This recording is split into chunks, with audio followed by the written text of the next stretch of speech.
श्रीमान गार्ड आपका निरीक्षण के लिए हाजिर है।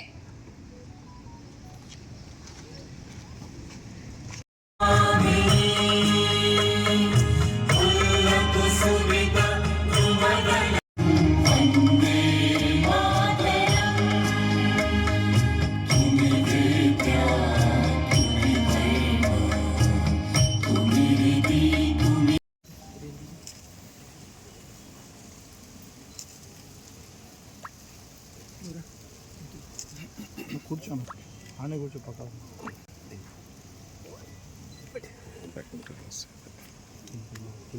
కిందికాను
ఉన్నారు.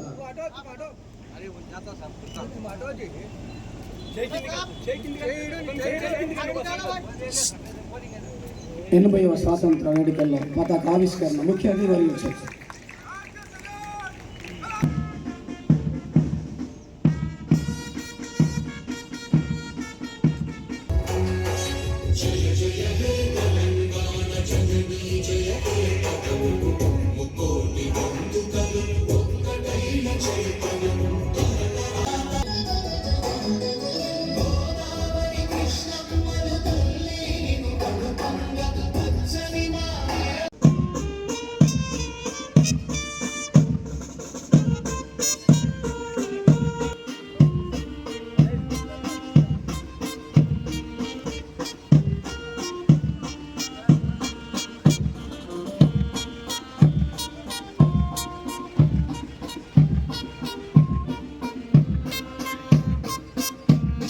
సోదర సోదరి మండలందరికీ కూడా స్వాగతం సుస్వాగతం తెలియజేస్తా ఉన్నాం.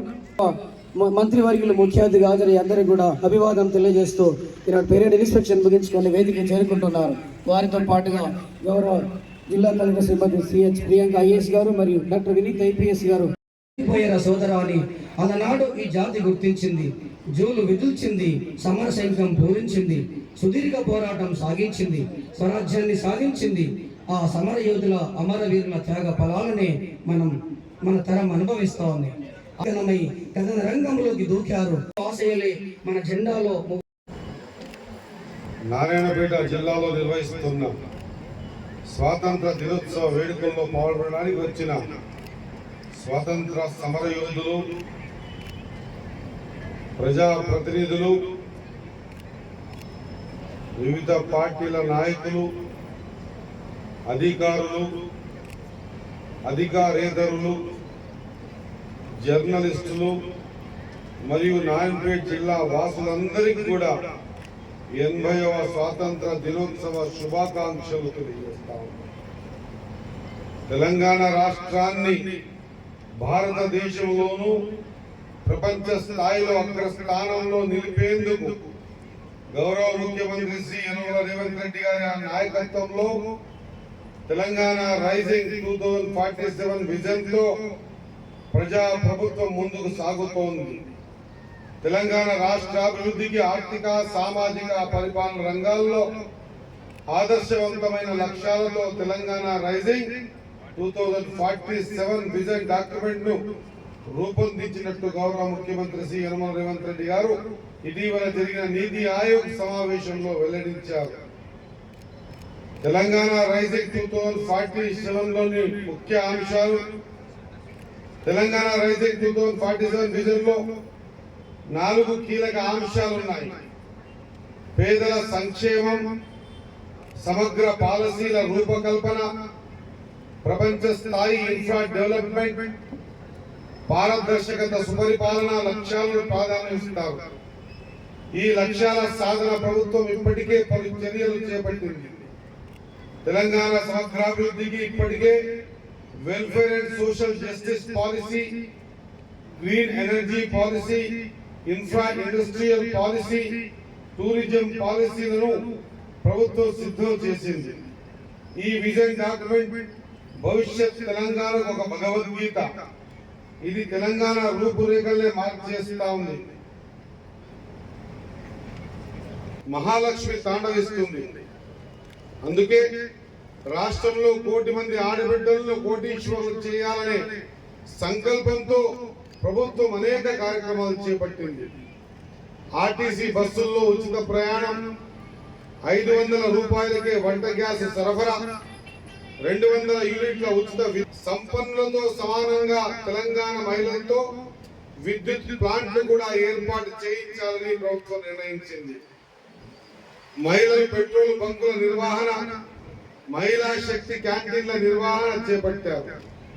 శిల్పారామంలో 100 ఇందిరా మహిళా శక్తి స్టాళ్లను ప్రభుత్వం ప్రారంభించింది. మహిళా సంఘాల ద్వారా 600 బస్సులు కొనుగోలు చేయించి ఆర్టీసీకి అద్దెకు ఇవ్వాలని నిర్ణయించాం. ఇందులో 150 బస్సులు ఇప్పటికే అందజేయడం జరిగింది. రైతులను రుణ విముక్తి చేయాలనే సంకల్పంతో దేశ వ్యవసాయ చరిత్రలో నిలిచిపోయేలా అధికారంలోకి వచ్చిన కేవలం 8 నెలల కాలంలో 25,35,964 మంది రైతులను రుణ విముక్తుల్ని చేయడం జరిగింది. 20,617 కోట్ల రూపాయల రుణమాఫీ చేశాం. రైతులకు పెట్టుబడి సాయం పెంచి రైతు భరోసా పథకం కింద ఎకరానికి 12,000 రూపాయల ఆర్థిక సాయం అందిస్తా ఉన్నాం. రైతులు పండించిన ప్రతి గింజను కొనుగోలు చేసి ధాన్యం కొనుగోలు చేసిన 24 గంటల్లో రైతుల ఖాతాల్లో నగదు జమ చేయడం జరిగింది. గత ఏడాది 2,90,00,000 టన్నుల ధాన్యం పండించి తెలంగాణ భూమి లేని వ్యవసాయ కూలీల కుటుంబానికి ఇందిరమ్మ ఆత్మీయ భరోసా కింద ఏడాదికి 12,000 రూపాయలతో జీవించే విధంగా ఇందిరమ్మ ఇల్లు, సన్నబియ్యం పథకాలను అమలు చేస్తా ఉన్నాం. ఎస్సీ వర్గీకరణతో సామాజిక న్యాయం చేయాలనే సంకల్పంతో సంక్షేమంతో పాటు సామాజిక న్యాయంలో సహితం తెలంగాణ దేశానికి దిశానిర్దేశం చేస్తా ఉంది. దేశంలో ఎస్సీ వర్గీకరణ చేసిన తొలి రాష్ట్రం మన తెలంగాణ. నగదు జమ చేస్తా ఉన్నాం.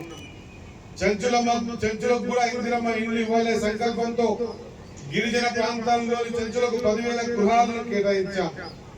గిరిజనులు భూములను సాగునీరు, విద్యుత్ సదుపాయానికి ఇందిరా సౌర గిరిజన వికాసం కార్యక్రమం ప్రారంభించాం. హైదరాబాద్ అంతర్జాతీయ హంగులు తీసుకురావాలనే ఉద్దేశంతో హైదరాబాద్ నగరాన్ని అంతర్జాతీయ ప్రమాణాలతో